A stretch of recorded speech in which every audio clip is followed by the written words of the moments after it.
Oh. Good morning, Rabbi. Good morning.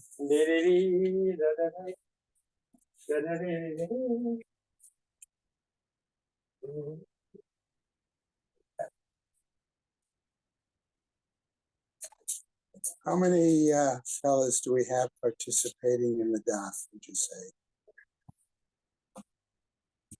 20? What? How many fellas are participating? We're starting to fill up a little bit. Well, we're going to have to move. I know, at least 15. Then we get a stray in once in a while. What? The visitor. Guys come in, they take the coffee, don't pay for it, right, Rabbi? Well, there's $1 in the box. Somebody paid. Somebody.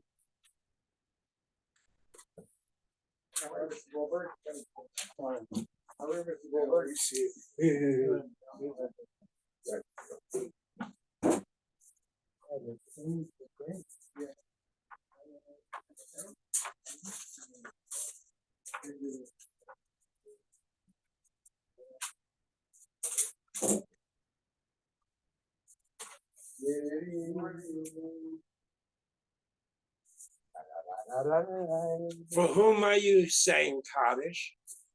Friend of mine. The Neshama should have an aliyah. Yep, 30 days.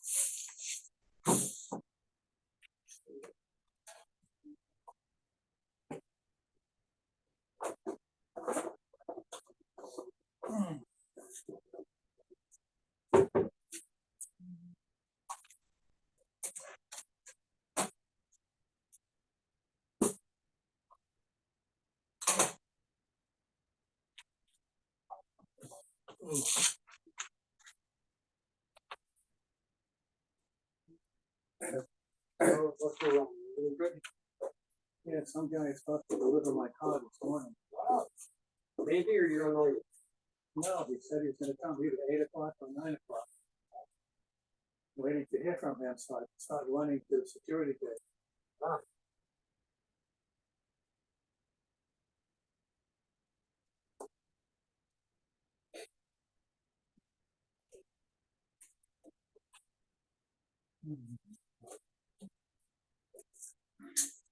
Did you get a chance to look at today's? Tomorrow? Yeah. The pregnant cow.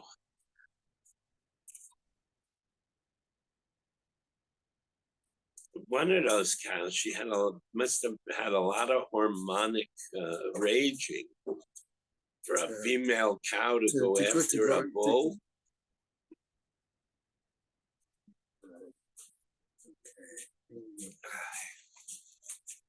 What do you think, Zev?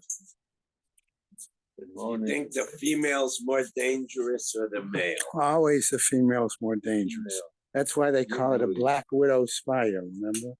That's in one species. Okay, I'm going to do while we're getting in, I'm going to do the learning sponsors, so we'll have it all done. And 1 or 2 announcements. Learning sponsors, a year of learning, Martin Lippman and family in memory of his wife, Marka Chana Bar Pinchas. Friends of Herb Jeremiah, Tzvi Ben Zev. Friends of Sam Coleman, Shmuel Ben Yaakov. Friends of Gideon Lazinski, Mordechai Shlomo Ben Meir. Bella and David Adler in memory of her father, Eliyahu Ben Yosef Kohen. Those who were inspired by our Rebbetzin Emerita, Sheila Shapiro, Sarah Esther Malka Bat Meshulm Yisachar. Gail and Leslie Kaplan in memory of their parents, Mushka Sprinza Bat Yosef Chaim V'Chava, Kanan Ben Moshe Eliezer V'Chana, Pesha Bat Shmuel Yitzchak Halevi V'Tzipora, Isser Ben Yoel Moshe HaKohen V'Chana, Rexford Friends of Gladys Sherman, Gutta Bat Meir, Michael Klein and Friends of Judah Klein, Yehuda Tzvi Ben Chaim, Masha Brana, in memory of her husband, Harav Yerachmiel ben Shmuel. Friends and family of Arthur Ritholtz, Mordechai Yudel ben Baruch Leib Cohen. Friends and family of Sigi Bessler, Shalom Shraga ben Dov. Month of learning by Ruben and Susan Podolsky, in memory of his mother, Fedel bat Shraga Feivel. Be Pizer, in memory of her sister, Rivka bat Avram Michal Halevi. Michael and Judith Koretsky, in memory of his brother, Avram ben Gershon. A week of learning by Barbara Stern, in memory of her father, David Matka ben Zev Yeta. A day of learning today by Marsha Bronner, in memory of her mother, Esther Mindel bat Yechiel Michael Halevi, as well as by Stephen Hamburger, in memory of his father, Yosef ben Shimon. And Hashem was having Leah, Crank Rafia, Velti Yashir Shemat Leah, Kol Israel, good Gebenchtia.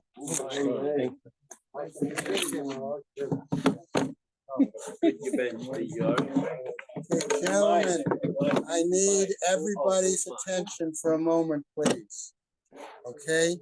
From what I've been informed by the House Committee, the Sisterhood is having its boutique, okay, this week, and we are asked to change our location. Why? Because they need this room. They need this Doesn't room. learning take precedence I don't over ta- selling trash? I don't disagree. I don't disagree, but I've been asked, okay? So say no. So the situation is such, we will relocate for Tuesday Where and we Wednesday going? morning. I want to check to see how many we are, and then we'll see if we'll fit into the old library. Okay? Why can't they use the old library? Because part of the issue of the location is a place to try on clothes. And the boutique is going to be in there, so they need this room to be able to come in and change. Nice. Babosai. Are they gonna put sheets over all the Sfarim? I go both. You're not allowed to get undressed in front of Sfarim.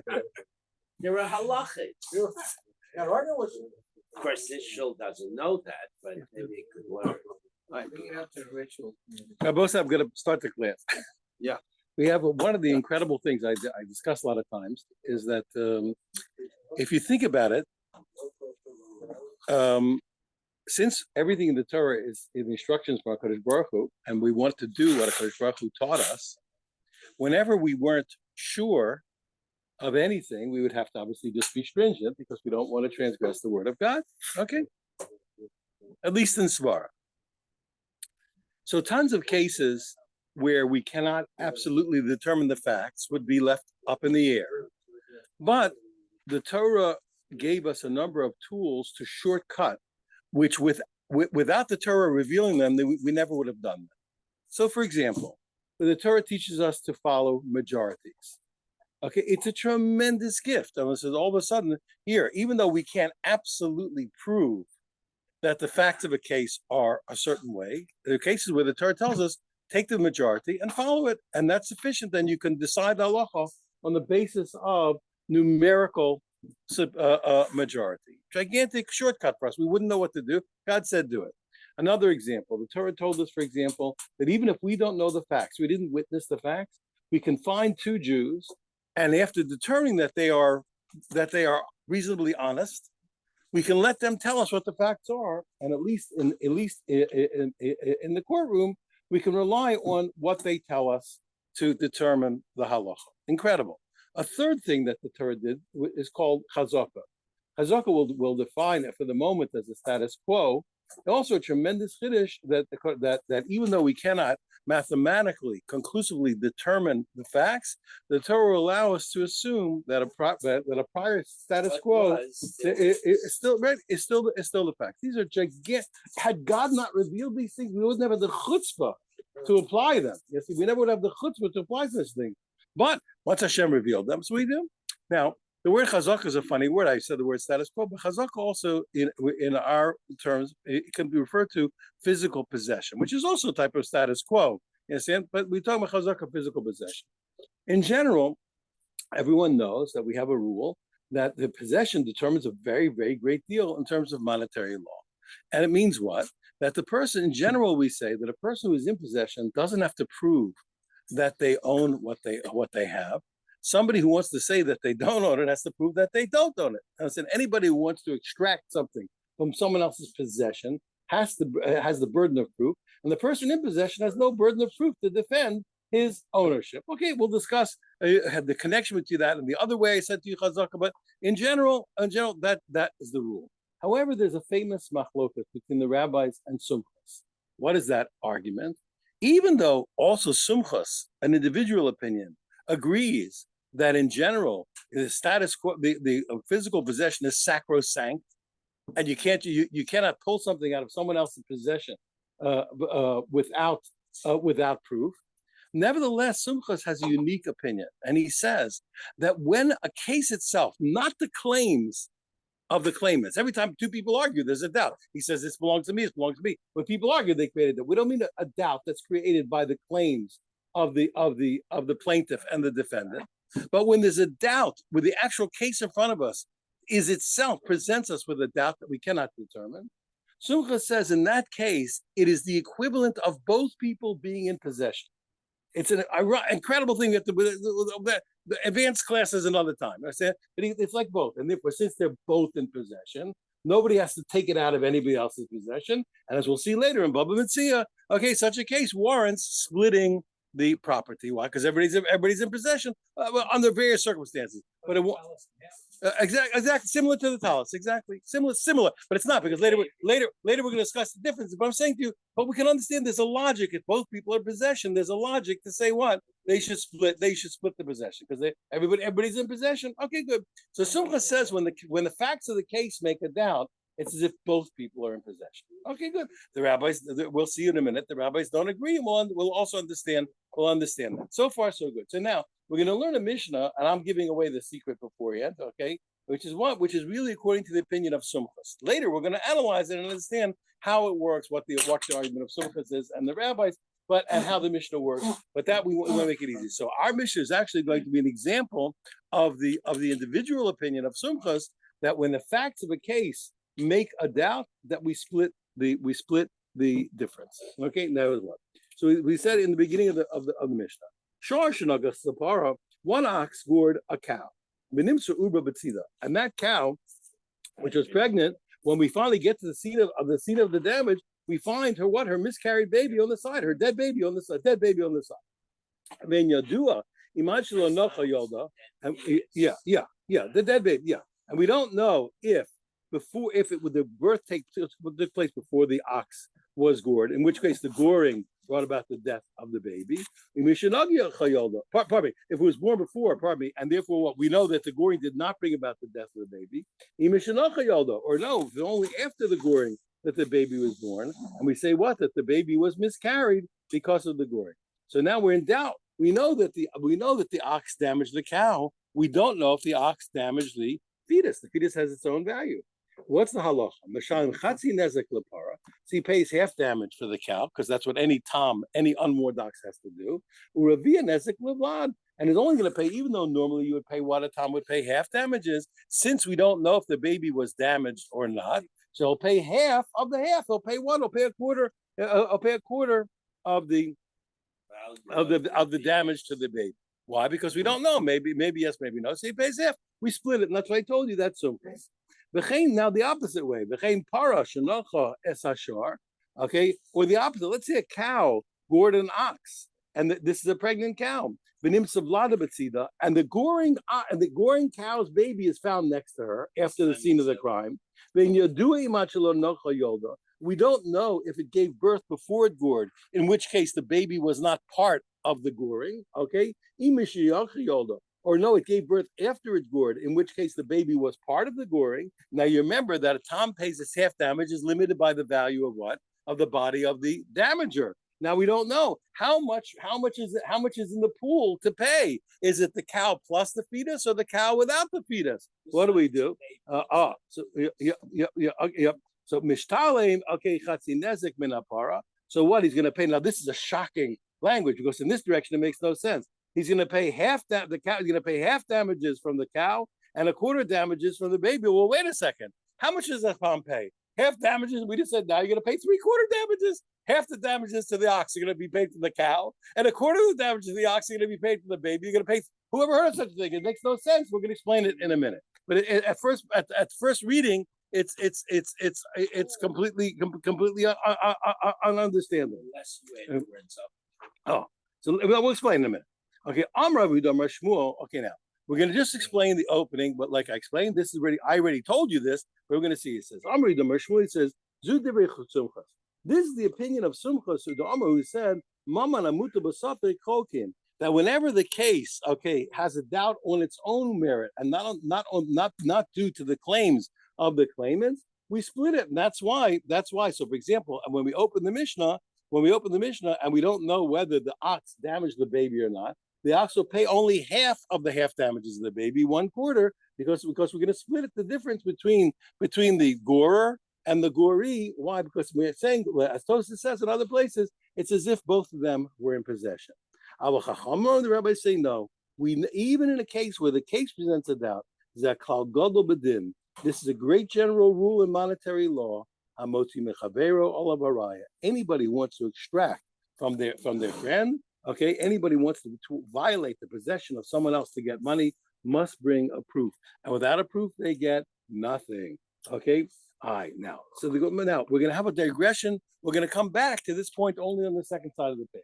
Let's back to our mission. In the meantime, we're gonna just deal with a very interesting case. This is completely different point. Although it's similar, but it's a completely different point. What is that? That we have a problem. Why is the language of Zek Klal Gadol? If you want to tell me that here, the rule is that if you want to extract money from your friend, you have to bring a proof. Wait a minute, there's a great general rule. What are they talking poetry over here? Who needs all the theatrics? This is a great general rule. You know, who needs to hear all stuff? Sounds like Shakespeare. You have to ask the same kasha over there. Why should he bother? What are you adding when you say Zek Klal Gadol? If you're gonna speak, you have to have a reason why you're gonna speak. If you're gonna say this is a great general rule, you have to tell me something more than what you told me. You see what I'm saying? If you tell me, you can say, "Oh, this is really a far out idea." Thanks a lot. Just tell me the idea. If you have to have a reason to tell me those things. Okay, now he says. So the Gemara says, okay, I understand that you told me. Now we're going to go on an interesting trip. Why did they have to add this whole extra phrase to tell me it's a great rule? So the Gemara says, it's a kasha. They shouldn't have said such a thing. The answer is itzterich. The Teretz says no. There wasn't need to say it. The afilu nizak omer bari umazik omer shema. Not only when both people are sure, and for example, where the defendant, okay, says he's sure that the plaintiff says he's sure that he's owed the money, and the defendant says he's sure that he doesn't owe the money. No, even if the damagee, the plaintiff, is sure that the other one owes him the money. Umazik omer shema, and the damager says, "Look, maybe I don't. Maybe my baby didn't damage you, or maybe I didn't damage the baby." Okay, even when the defendant is not sure of his claim. Even when he's not sure of his claim, still, you can't take anything out of his possession without proving your point. That's one reason why they said the extra emphasis. Inami, an alternative teretz of the same kasha. Why did they have to say the extra phrase? Okay, lechi de idmar. Okay, which for a special case like this is a famous case. A person sold an ox to his friend. It turns out it's a goring ox. Now you have to realize if you're a farmer, a goring ox is not a very good thing to have. This thing's a nuisance. You want to plow with this thing, and it's almost worthless to you. Okay, yeah, big liability. So Rav says you're right. Since he didn't tell the guy that it was a goring ox, and the guy didn't know, he says Rav says what? This is a fraudulent sale. He sold the ox under false pretenses, and the buyer has a right to get his money back. He gets his money back. He could take the money that he paid to the seller, take it out of possession and get it back because the whole thing was canceled. Okay. Now, why is that? Also because, and the reason is, why does he have a right to do that? Because he says, listen, most people in their society, which is agrarian, in their society, most people were buying oxen for work and not for what? Not for meat. Okay. Yeah, exactly. So most people bought an ox to do work.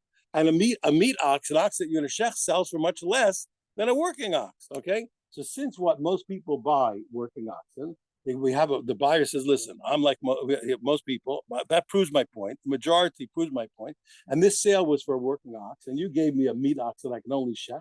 And if I want my money back, I take the money out of your possession. Shmuel Amai says no. Even though the majority buy oxen for working, okay, Yochel Shiomar, he can still say to him, the shchita macharti lecha. He still has the right to say what? I don't care what most people do. I sold it to you. The seller says, I sold it to you for meat, and I don't care about the majority. Now, says the Gemara. Now, 1 second. Why should Rav and Shmuel be having an argument? Amai. Why was there a problem? Why would you have to argue about the law in this case? There's obvious ways to solve the problem. The nechsi gaber dezav in the radya. Let's look at this case. Let's see if the buyer, if he's a person who normally buys oxen for plowing, or if he's a person who buys if he buys for meat, okay? If he's a person who normally dies for plowing, we assume that it was a plowing ox, and if he got a meat ox, it's a even Shmuel should agree that it's a fraudulent sale. And if it's a guy who buys for meat, even Rav should agree that the sale's a good sale. There's no problem.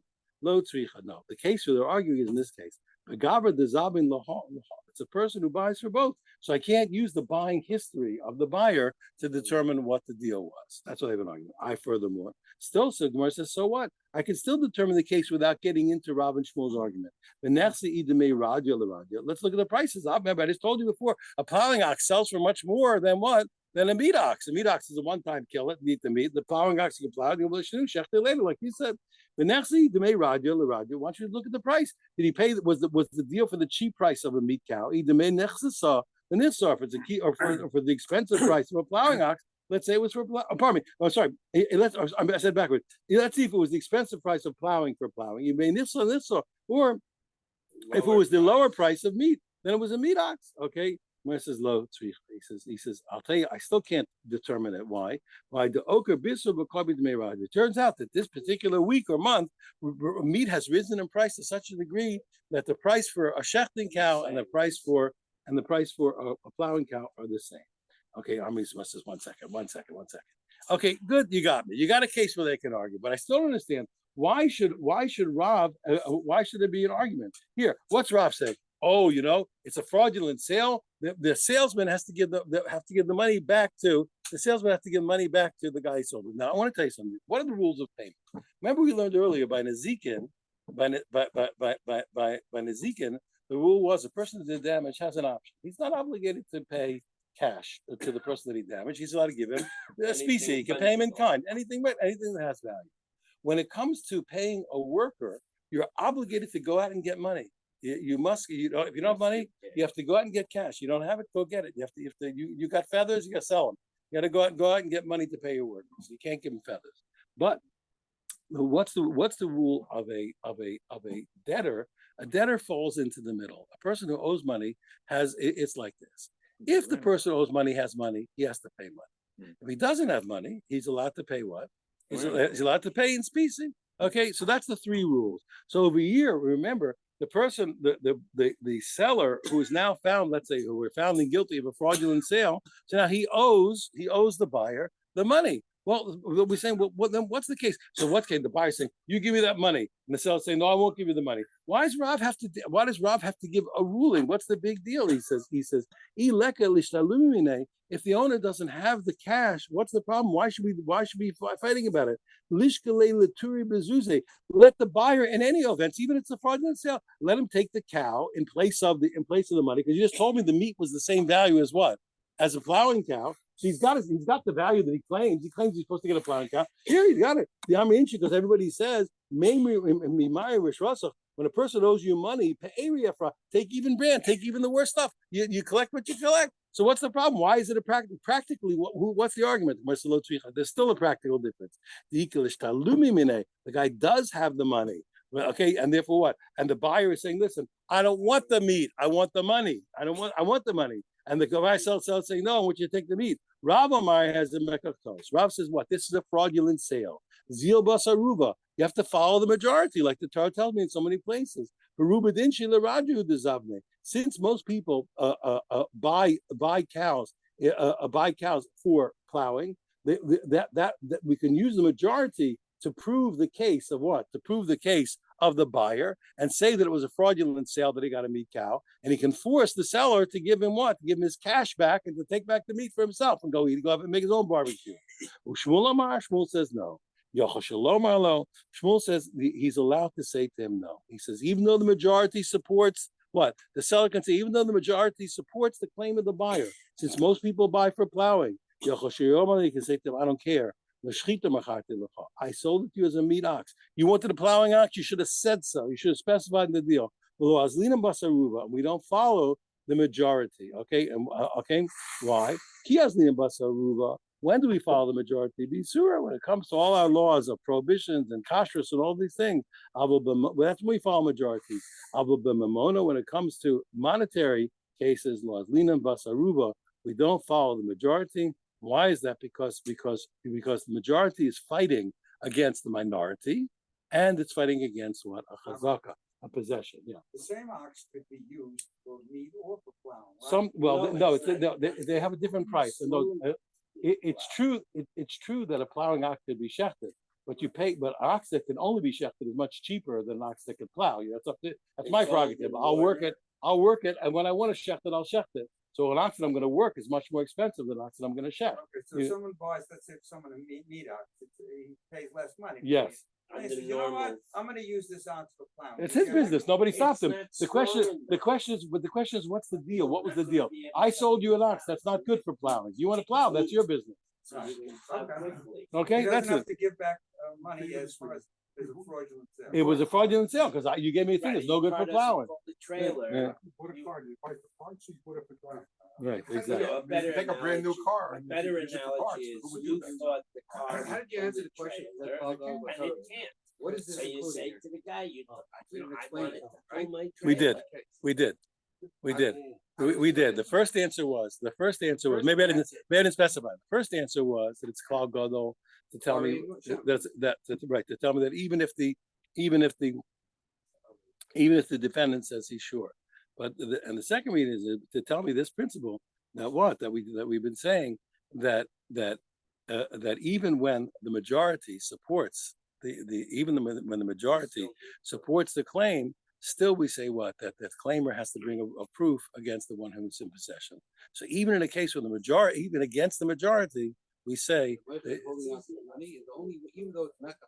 even though it's not a mekach it's not a mekach. According to Shmuel, it's not a mekach. He says why? So the whole thing is according to Shmuel.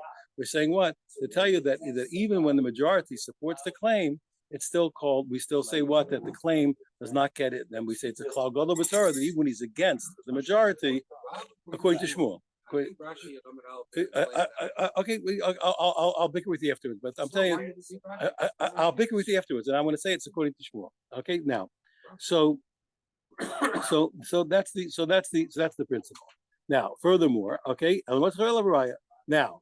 Now we're back to the original discussion. I'll big with you afterwards about the Rashi. We'll take a look. Now we're back to the original discussion, which is we said the machlok that was a little side trip. We took to understand but now and the klal gadol. We're back to the original thing. We said that the Mishnah was the opinion of Sumchas. And you know what? The Gemara says, you know what? He says, Rabbi Yehuda said in the name of Shmuel. He says it's actually supported by a brisa. We actually learned clearly, it was clearly stated that this was the opinion of Sumchas as opposed to the rabbis. Why? Because we learned if an ox gored a cow, and we find the baby by its side, and we don't know if it gave birth before it gored, and therefore what? And we don't know if the baby was involved. Or if it was only it was carried afterwards, in which case the baby was damaged. It pays half for the cow, half damages, and only half of the half damages for the baby. Explicitly, these are the words of Sumchas, like we explained in the Mishnah. And the rabbis say no. And what he's not going to have to pay anything for the baby until we prove that the baby was actually damaged by the ox. Where's the source? How do we know? Do we have a source that we can say in the Torah to darshan from a pasuk that when you want to take something out of somebody else's possession, you have to bring a proof? But the answer is over here. When Moshe was going up, when they were going up, Moshe was going up to receive the Torah. So he left the people, had to leave somebody in charge. He said, Mi bal dvarim bigashalem. There's Aaron, he says, Aaron and Hur are here to take care of you.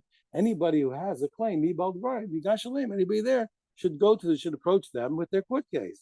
So they darshan yigashalem, instead of saying what, that he should approach them, but with like yagish, instead of yigash, he should go to them, he should approach them. Yagish, he should present to them. Yagish raya eleim, he should present his proof. So therefore, the way he darshans the pasuk is what? That the one who's making the claim has to present the proof.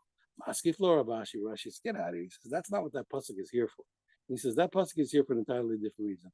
All Lamali crisis. He says, who needs a pasuk? What are you talking about? He says, do I need a pasuk to prove your point? I don't need that pasuk to prove that point. Savaru, it's common sense. It's Torah common sense. The whoever has the pain should go to the doctor. Here, you want to get the money, you bring the proof. I don't have to bring a proof that I don't have to prove I don't know. You bring a proof that I owe you the money. Ella, okay, another time we can talk about the parable. Ella, but rather he says, that's not what that pasuk is there for. I don't need any pasuk to tell me what. That you have to bring proof when you want to take money out of your friend's possession. Ella, the pasuk is there for a really different purpose. The famous drasha of Nachman of Rabbi Abua. The Amar of Nachman, because he said, Rabbi Abua, minayin shein is kokim ela tavei atchila. How do I know? I'm going to give you a case and I'll explain it in a minute. What's a case? Reuven says that Shimon owes him money. Reuven brings Shimon to court. He says, he owes me money. I wanted you to hear my claims, etc., to see if he has to give me the money. In the meantime, Shimon says, wait, slow down. He says, you know what? He has something in mind. I got a claim against him too. He says, why don't you hear my case? The rule is what? We're going to hear. Since Reuven was the camer, he goes first. And he's going to have to make the claim, whatever it is, they pay him, whatever it is, we'll worry about the other claim afterwards. Okay, how do we know that? That we go to them first? Okay. How do we know such a thing? Because the pasuk says, "Mi bal devarim yigash aleim." Whoever has a claim should approach them. That's what he said. It what yagish devarim aleim. He should present his words to them. Who presents first? The guy who's the claim. He presents first, and not the defendant. He has 8 in the star for that long. Okay, well, it depends. Everything will depend. Whatever it is, it doesn't say what the case is, but whatever it is. Amar I'm saying, you know what? He says sometimes it's not true. He says it's not always true. There are times where even though one guy was the plaintiff, we'll actually deal with the claim of the defendant first. Why is that? What's the case? Because Zili Nirse, okay, where his property is going to lose its value. He says one or two cases, but a simple case would be like this. He says, listen, you're right, he has a claim against me, but he's got something of mine in his possession. And I have somebody right here in the marketplace that's ready to pay me a lot of money for it. He's going to leave. He's here for one day. He's going to leave. And if you don't deal with my case, even if you make me wait till next week, maybe I'll win, but I'll lose because the guy won't be here to buy it anymore. So then, since his property is going to lose its value, there's a second case, but I'll just take the first one simply. So I lose that, so we take him first. In a case where he's going to be damaged, so in a case where the plaintiff will be damaged by waiting for his case to be done, the defendant will be damaged, so they can right then. In that case, even though normally we don't, we'll take the defendant first. Now, I want to go to the end of the Mishnah, which we said was nonsensical. The end of the Mishnah, if you remember, said something that doesn't make any sense. Here, we don't know. It said that if the goring unit was the pregnant cow, the goring was the pregnant cow, and we don't know if the baby was part of the goring of doing the damage or not. We said that you're going to collect, since you have half damages for the ox, you're going to pay half damages from the cow, plus what? Plus a quarter damages from the blood. Whoever heard of such a thing? Whoever heard of paying 3/4 of a damage? Either you're a muad and you pay full damages, or you're a tam and you pay half damages. Who said? How do you ever pay? How do you pay what? 3/4 damage? It doesn't make any sense what we're reading. They said when the calf, you see, when the calf was the damagee, it was clear we were talking about half of the half damages, or what, or half of the half damages, or quarter of the half damages. Okay, but over here it doesn't make any sense. It doesn't make any sense. So now, Mom never gives a case of 2 oxen hurting another ox. we did actually, if you remember, we did actually talk about it. We did remember 2 against 1. We did. So how does that? I'll make a mistake if I say it all now. Okay. The chain part, it's there. The chain part shenochas ashor. Now we talk about the opposite way. The pregnant cow gored an ox, and we found the baby next to the goring cow, and we don't know if the baby is part of the goring or not. So he said chetzi nezek. We said what? You're going to collect half damages from the cow and a quarter damages from the baby. The Gemara says chetzi nezek or via nezek. You play half damages plus a quarter of damage. Palgan is good. He says palgan is good. You only have to pay half for the ox. What are you paying 3/4? He says nisko the chirivia my vita. Whoever heard of such a case that you're paying a whole minus a quarter? How you paying 3/4 damage? There's no such thing. By Amar now, I'm going to give away the trick right away, even though the Gemara doesn't explain it. The trick is the guy's going to say this is a case where there's two owners. A guy sold the guy a cow and said, "Listen, I'm selling you the cow, but it's pregnant. The baby's mine. I'll sell you the cow for $100, but the baby remains mine." So now in this goring cow, what is it? The body of the cow belongs to the buyer, and the baby belongs to what? To the seller, to the original seller. There's two partners in this goring cow. Amar Abaya. Even the Gemara is going to explain that, but I'm saying it now to make it easier, to make sense. Now, Rabbi say, Second case, it's a baby, not a good. Right? Okay, good. Okay. So now I want to explain a very important point. When you mathematics, I think I told you this. I'll take a minute because I'm not late. It's something beautiful. You'll see where are some of the longest Rashis you find in the Gemara? Simple arithmetic. But Rashi's busy working out all the arithmetic, mathematics, or even for astronomy, but then it's long arithmetic. Now the Gemara, and I told you, I learned by one of the Gedolei Ador, by Razam Nechemia. So he did mathematics not like we do. He did mathematics like the Gemara does. No, you both people who grew up in America or the Western world, you do mathematics with all your paper. But the Gemara does mathematics verbally, not symbolically. And therefore what? It's all done as a logical process. So when the Gemara wants, for example, to do calculations, it looks for the most comfortable numbers. Here, you see, even in the Western world, here, how many degrees in a circle?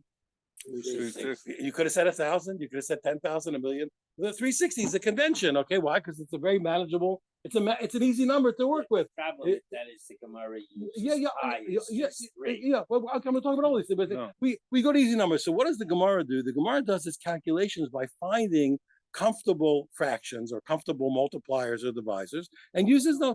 And I watched Rav Zalman Nechemia Goldberg Zitzal, Zichron Tzaddik Kadosh L'Bracha, was a really incredible person. I watched him do his math that way. He would just stand there and find the most comfortable numbers, and he would do the calculations verbally on the spot, just like the Gemara does and like Rashi does. It's incredible. And ultimately you should know it's better because the person, unlike what we do in our world, where we teach people to calculate as idiots, we just turn the kids into human. They don't know what they're doing. Right. They just know that the process works. They don't understand why it works. Okay. Even that, I have what to say about that also. By the way, I have a lot of criticism of math teaching in school, but we'll get there. Who's the math teacher? Who would you tell me is the math teacher here? I'm going to have to answer some questions about mathematics. Believe me. After class. So I have some questions. But anyway, the point is what? So over here also, watch out now. We're gonna just use, even though we change the fraction, it's just a way. I'll bridge the gap, but it's just a way of what? It's just a way of calculating easily. So get ready. Okay, get ready. What happened? We made a mistake. We originally asked Lakash because we thought we were talking about what? About a fraction of the damaged animal. And now we're going to answer no. Since there are two partners, we're talking about a fraction of the owed damage, of the owed damage, the fraction of the owed damage. In other words, Omar Abaya, he says, Chatzi Nezek, when you told me that the cow pays half damages, you're dividing the half value of the damaged animal because it's a tom. So the whole obligation is what? Half of the ox. Now one more thing. I'm saying I have to explain one more point. We're also cheating another way over here. Do you think what the baby and the cow are equal partners? They're not. They have different values, etc. This is only taking the easiest number of 50-50 because we want to illustrate the point simply. It could be 75-25. It could be different. We are just taking the comfortable number as if they are equal partners. They're not. Usually not. Amar Abai, remember we learned the Daf Lamed Vav, we have to see what's the relative ownership. Amar Abai, so all this is for convenience. Amar Abai, he says, Chatzi Nezek, when you told me what, when you told me what, that the cow pays half damages, we mean what? We mean half of the half. Okay, What it half, would have paid. half of the half damages because he's a half partner. He pays half of the half damages. Le'echad mi'arba benezek. So therefore, what? So since he's going to pay half of the half, what is one half? One half is 4/8. One half is is 4/8. Is 4/8. Okay, so therefore, what? He says le'echad mi'arba benezek. He's going to pay 1/4. Okay, of the damages. Okay, which will be 2/8. He'll pay 2/8, right? He'll pay 2/8. Now you'll see why I just did that. Why I did that. He'll pay 2/8. Okay, okay. And Ravia Nezek, when you want to say that the calf is going to pay, or that the baby is going to pay what? Is going to pay a quarter. It's a quarter of what? A quarter of the half. So the half is, if the half is 8 aces, is 4 ace. So Echad Mishmona Ben Nezek. Okay, it's going to be what? 1/8. So he's gonna. So the cow is gonna pay 2/8 of the original cow. What? And the calf is gonna pay 1/8 altogether. 3/8. Guess what? You see what? That the damagee he's losing. He's losing 1/8 in value. Now Gemara says, now we have to. We really gave away the trick, but we want to explain. The Gemara really asks us as a kasha, as if it didn't know. The Gemara now didn't know yet what we know, that we were talking about two owners. The Gemara is looking at it as if it was really what? As if it was really one owner. It says the par of the chad ninu. He says, 1 second. If as we would normally think that the cow and the calf both belong to one owner, hachinami dematzi amarle, then what would be the problem? Then the owner could say to the damagee, pardon me, yeah. The Baal Par, right? The guy who got damaged could say to the guy who owns the cow, he says, look, what are you playing games here? You're not paying me less. Any way you look at it, whether the baby was involved or not involved, you're the owner either way. Either you're the owner of the cow that damaged me, or you're the owner of the cow and the calf that damaged me. You got to pay me half damages. Get out of here. He says, yeah, half damages. Elalo Tzrichomar says, you're right. That's not the case. In such a case, it's clear as to pay half damages. The par the chad, the blood the chad. It's a case that we said, what, that the owner owns the cow, the buyer owns the cow, and the seller, the original seller, still owns the calf. The either card, he says, so what? But even that doesn't explain what a buyer said. Again, I have a kasha. The either card him to be labal par tchila. Well, I still understand. If the damagee comes up to the owner of the cow, and he says, here, I'll give you my half damages. He can say to him, labal par, he can say to the other cow, the witnesses saw your cow gore my ox. Havli riot easily should give me half damages. You want to claim you have a partner? You bring proof that you had a partner. The witnesses didn't see that the calf did anything. You bring proof that you had a partner. Okay. So according to that, what again Abai couldn't have said what he said. Ella, you're right. Abai's case was not only that the owner, that one guy owns the cow, one guy owns the calf, but furthermore, it's only in a case the whole rule is under two ifs. One, that there's two owners, and secondly, that the damagee originally came to the owner of the calf, because now he can say now the owner of the cow can say to him, you revealed that you revealed your opinion to Shufisli. By you going to the owner of the calf, you admit that I have a partner. Don't tell me to bring up proof. You went to him, you already admitted. You admitted, and therefore I have a right to pay only half of the half and cause him to pay what half of the half. Okay, now Ikadamri, some people say no, it's not really true. That even in the first case, the truth is that even if he went to the owner of the cow first, okay, the owner of the cow can push him off. He says to him, listen, he says, May the yadi the shub for Isli. He says, listen, I'm positive that I have a partner. I'm not paying you. You want to prove it, you prove it. I says, I'm positive. I'm not giving you the money. The proof's on you. That's a big argument. And this is a good stopping place. Tomorrow is another big day. Thank you very much. Have a wonderful. These are wonderful, wonderful, wonderful things. Why'd I say that? I'm going to come take a look. I'm going to come take a look. 11:30. Shakar to everybody. Kenny, you can have point. Street's not here. No, not here. When I was 20 years old, Bar. we were in the basement. We were learning Baba Khan. So a guy came to get a job at the yeshiva. Right. Probably So what? means- As a worker? To teach. Oh, a rebbe. It's a A good Rebbe. point, So the Rosh Hashiva said, go to the basement and go talk to the guys. We didn't even know. Right. So let's see how you work out. So this young guy walks in, and I'm 20 years old. And he's 25. He's probably 25, yeah. Exactly, 20, a couple of years older. He says, what are you learning? We said Baba Kama. He said, Where are you holding? no, worse. He said, do you have any questions on Baba Kama? We look at each other like, No, we who's don't. this? Who's this smart aleck? Do you have any questions? Right. See, yeah, we got a lot of questions. You know, what are you? He answered everything. Good for him. Yeah, the guy was In great. Long The Beach guy was great. Yeshiva, a couple of years after the yeshiva started, he brought in Rav Shimon Olson. He was 21.